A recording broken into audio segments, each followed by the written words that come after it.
नमस्कार दोस्तों। तो मैं दिनेश फिर से आज न्यू क्लास लेके आ गया हूँ शब्द शक्ति चैनल पे। लास्ट क्वेश्चन हम लोग किए से 175 तक। इससे पहले का वीडियो आप नहीं देखें तो हमारे चैनल पे जाके ज़रूर से देखें जल्दी सा। और मैं ज़्यादातर वीडियो रात में अपलोड करता हूँ क्योंकि रात में स्टूडेंट फोकस होके पढ़ने बैठते हैं। ठीक है, तो आप लोग को दिख रहा होगा, मैं क्वेश्चन दिखाता हूँ। लास्ट क्वेश्चन हम लोगों को किया था मधुमक्खी वाला, इसमें मध्यम तत्पुरुषलोपी तत्पुरुष समास होता है। और आज हम लोग करेंगे यहाँ से 176 से। ठीक है, प्रतिमान में कौन सा समास है। ठीक है, प्रतिमान में कौन सा समास है। ऐसे भी क्वेश्चन आता है, एक शब्द दे दिया, इसका मतलब और समास का भेद दे दिया तो अंडरस्टूड है, इसमें से पूछा कि प्रतिमान में कौन सा समास है। तो मैंने बताया था यथा तथा, इसके पहले क्लास आप लोग देखिएगा तो आप लोगों को मैंने करवाते कराते सब बताया था कि ऑप्शन से कैसे आंसर ढूंढते हैं और किस समास को कैसे पहचाना जाता है। तो मैंने यथा तथा प्रति उप न ये सब जो समास है जो विशेषता नहीं बताते, जो अवयव टाइप के होते, जो अविकारी होते, जो बदलते नहीं है शब्द के साथ जुड़ने के बाद, जैसे प्रति एक उपसर्ग है जिसका मतलब होता है प्रत्येक। ठीक है, तो प्रति उपसर्ग जहाँ जुड़ेगा ये अव्ययभाव समास बनाएगा। ठीक है, प्रतिदिन, प्रतिमान, ठीक है, प्रत्येक, ठीक है, यण संधि होके, तो ये सब अव्ययभाव समास का उदाहरण। तो कर्मधारय होगा नहीं क्योंकि विशेषण विशेष है नहीं, विशेषता बता नहीं रहे। बहुब्रीहि किसी का द्योतक नहीं है, तीसरा अर्थ नहीं दे रहा ये शब्द। अथवा पुरुष तो है नहीं, तो इसका सही आंसर क्या हो जाएगा, बी हो जाएगा। देख सकते हैं आप लोग इसका सही आंसर। और ये यूपी बीएड के एग्जाम में आया था 2003 में। ठीक है, तो ये सब देखिए बीएड जैसे एग्जाम, टेट एग्जाम, कैट, इस सब के लिए भी बहुत इंपॉर्टेंट है, जीएसटी वगैरह सब में आता है। ठीक है, किस समास में कोई पद प्रधान नहीं होता। अब आप लोग को ध्यान से मेरे पहले वीडियो देखे होंगे तो आप लोग को आंसर भी पता होगा किस पद में या समास में कौन सा पद प्रधान नहीं होता, कोई भी पद प्रधान नहीं होता। तो वो है समास का राजा बहुब्रीहि समास। इसमें दोनों पद अप्रधान होता है, कोई तीसरा ही पद प्रधान होता है। ठीक है, तो इसका आंसर क्या हो जाएगा, बहुब्रीहि समास। अव्ययभाव में क्या होता है, प्रथम पद प्रधान होता है और दूसरा पद गौण होता है, तो ये इसका आंसर नहीं होगा। तत्पुरुष में प्रथम पद गौण होता है, दूसरा पद प्रधान होता है, और द्वंद्व में दोनों पद प्रधान होता है। तो बहुब्रीहि एक ऐसा समास है जो कोई भी पद प्रधान नहीं, दोनों पद अप्रधान होता है। तो इसका आंसर ए है, देख सकते हैं आप इसका सही आंसर। ठीक है, रसोई घर में कौन सा समास है। ये क्वेश्चन रिपीट हो गया क्योंकि मैंने इसके पहले वाले वीडियो में भी बताया था रसोई घर। ठीक है, जहाँ आलय घर आ जाए वहां पे सीधा सा संप्रदान तत्पुरुष समास है। जैसे शिवालय, ठीक है, शिव के लिए आलय, रसोई के लिए घर, ठीक है, गौशाला, पाठशाला, पाठ के लिए शाला, ठीक है, गौ के लिए शाला, ये सब जितने भी है, ठीक है, तो वो सब क्या हो जाएंगे, अब तत्पुरुष समास हो जाएंगे। ठीक है, इसका सही आंसर क्या हो जाएगा, ए नंबर। ठीक है, इसी के साथ हमारा नेक्स्ट क्वेश्चन है। अगर आप लोग को आंसर आ रहा है तो वीडियो पॉज करके कमेंट में आंसर लिखिए। ठीक है, यूं ही वीडियो देख के कोई फायदा नहीं है। अगर हाँ आप कहीं बिजी हैं तो इसको कान में एयरफोन लगा के सुन भी सकते हैं। ठीक है, काम करते करते भी अपने रिवीजन कर सकते हैं। ठीक है, नील गाय में कौन सा समास है। नील गाय में देखिए, नील गाय दो शब्द है। ठीक है, ये मिल के समास बना। ठीक है, तो ये गाय की विशेषता बता रहा है, गाय कैसा, नीला है। ठीक है, एक नील प्रजाति का भी गाय होता है। तो ठीक है, गाय की विशेषता बता रहा है कि नील गाय है। तो जहाँ ये विशेषण हो गया, ठीक है, जिसकी विशेषता बताई जा रही है विशेष हो गया, और जो बताई जा रही है वो विशेषण हो गया। तो जहाँ विशेष से विशेषण मिलेंगे वहां पर मैंने बताया कि कर्मधारय समास होगा, और इसका सही आंसर कर्मधारय होगा। पर कुछ कुछ समास में जो उदाहरण कर्मधारय का होता है वो बहुब्रीहि का भी होता है। तो अगर ऑप्शन में बहुब्रीहि है तो सबसे पहले आपको बहुब्रीहि टिक करना होगा। ठीक है, क्योंकि वो अर्थ प्रधान समास होता है और उसको प्रथम दर्जा दिया जाता है। हाँ, अगर ऑप्शन में नहीं है बहुब्रीहि तो आप लोग को कर्मधारय सिलेक्ट करना है। ठीक है, इसका सी नंबर आंसर है, देख सकते हैं। पीतांबर, पीत से, पीत है अंबर जिसका, वह अर्थात विष्णु, इसे कौन सा समास है। देखिए ये मोस्ट इंपॉर्टेंट क्वेश्चन है, बहुत बार एग्जाम में पूछा जाता है, इसलिए मैंने इसे रेड पेन से टिक किया होगा। ठीक है, तो ये जो है पीत मतलब पीला, अंबर मतलब वस्त्र, तो पीला वस्त्र, इससे कोई अर्थ नहीं निकलता, मगर इसका तीसरा अर्थ निकलता है। ठीक है, क्योंकि विष्णु भगवान का द्योतक कराता है। ठीक है, बोध कराता है। उनको बोला जाता है, उनको संबोधन है ये, ठीक है। तो जो तीसरा का अर्थ कराए वो क्या है, बहुब्रीहि समास। तो इसका सही आंसर क्या हो जाएगा, डी नंबर, बहुब्रीहि समास। आप लोग याद रखिएगा, ठीक है। इसी के साथ है उपकुल में कौन सा समास है, ठीक है। उपकुल में कौन सा समास है, उपकुल में द्वंद्व समास है, दीर्घ समास है, अव्ययभाव समास है, तत्पुरुष समास है। द्वंद्व समास है नहीं। दीर्घ समास किस में रहता है, जिसमें संख्यावाचक शब्द सबसे पहले हो, तो इसमें उप कोई संख्या नहीं है, ठीक है। अव्ययभाव समास, तत्पुरुष समास। तत्पुरुष समास अगर विग्रह कीजिएगा तो पता चल जाएगा कि ये भी तत्पुरुष समास नहीं है, तो ये उप क्या, उपसर्ग है, ठीक है। तो ये अव्ययभाव समास है। जहां उपसर्ग आप लोगों को प्रथम पद में दिख जाए वहां पे होगा अव्ययभाव समास, ठीक है। इसी के साथ हम लोग का नेक्स्ट क्वेश्चन है 82, चौमासा। चौमासा में कौन सा समास है, दीर्घ समास, कर्मधारय समास, द्वंद्व समास या तत्पुरुष समास, ठीक है।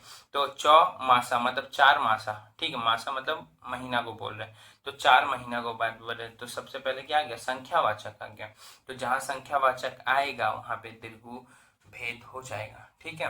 तो जहाँ पे चौ, नौ, ठीक है, ऐसे ती, त्रि ऐसा शब्द आ गया, उसका मतलब संख्या ही वाचक है, ठीक है। वो संख्या ही डिनोट कर रहा है, जैसे चौ 4 को कर रहा है जैसे, ठीक है, वो 4 को बता रहा है, ठीक है। तो जहाँ पे ऐसा हो गया वहां पे क्या होगा, दीर्घ समास। इसी के साथ हम लोग नेक्स्ट क्वेश्चन पे चलते हैं। देखिए फिर 83 में पीताम्बर शब्द आ गया है, देख सकते हैं आप लोग, ठीक है।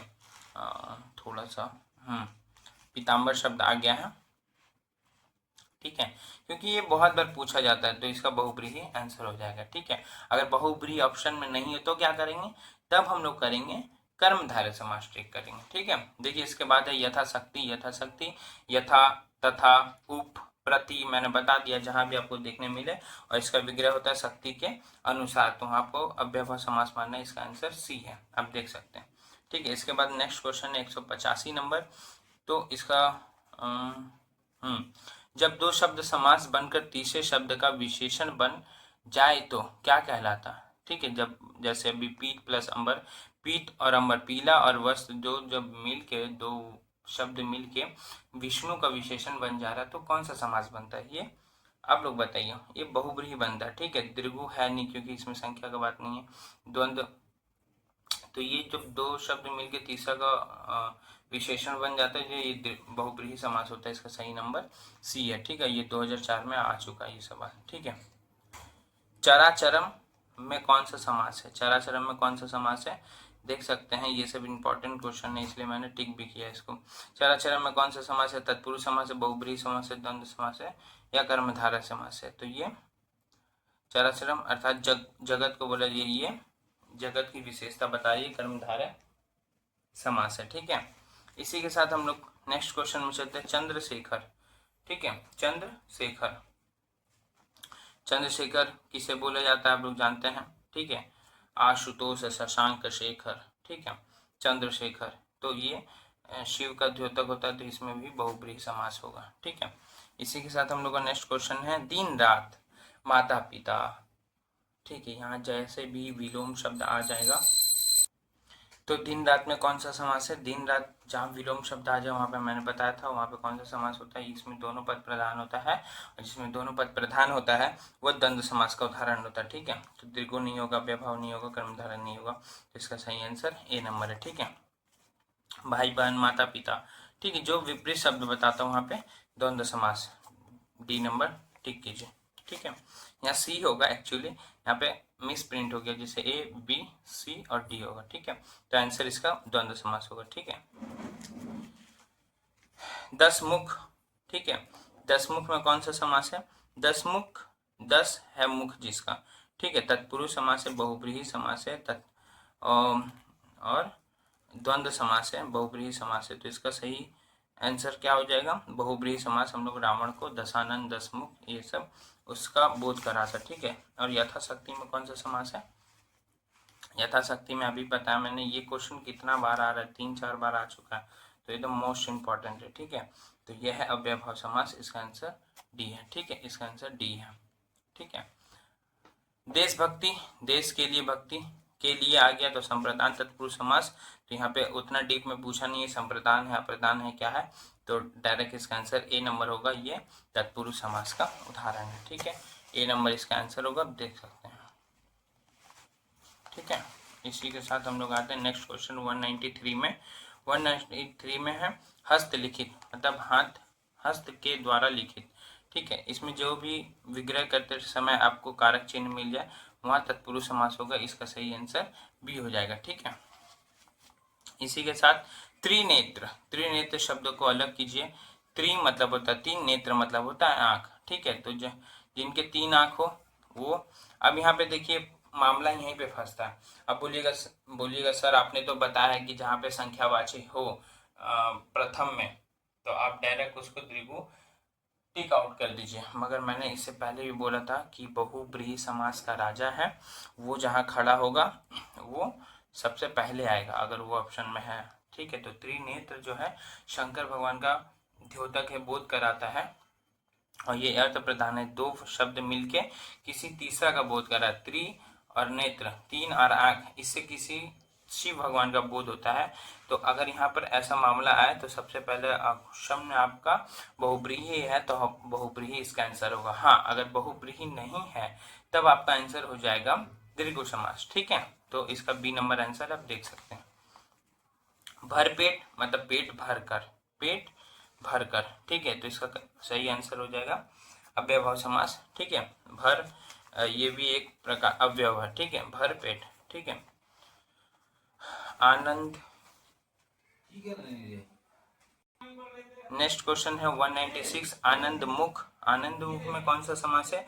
द्वंद्व समास है, दीर्घ समास, बहुब्रीहि समास है, तत्पुरुष, या कौन सा समास है? आनंद मग्न मतलब आनंद में मग्न, इसका सही ये तत्पुरुष का उदाहरण है। इसका विग्रह अगर देखिएगा तो वनवास, वन में रहने वाला, वन में वास करने वाला। ठीक है, तो इसका भी आंसर हो जाएगा तत्पुरुष समास। ठीक है, तो और नेक्स्ट क्वेश्चन है पंचवटी। पंचवटी अर्थात पांच वटी का समूह। ठीक है, तो पांच क्या हो गया? संख्यावाचक हो गया, तो संख्यावाचक हो गया तो दीर्घ इसका आंसर होगा, सीधा सा फंडा है। ठीक है, पीताम्बर, आप लोग, मुझे नहीं लगता कि आपको इसका आंसर बताना होगा मुझे, क्योंकि पीला है जिसका अंबर, इसका सही आंसर होता है बहुब्रीहि।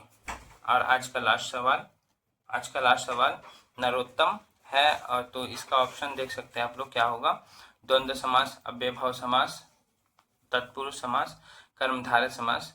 तो आज इसका आंसर नरोत्तम, नरों में जो है उत्तम, तो नर की विशेषता बता रहा है। ठीक है, तो ये हो जाएगा कर्मधारय समास। तो देखिए कर्मधारय इसमें गलत दिया, नरोत्तम, नरों में है जो उत्तम, तत्पुरुष नहीं होगा।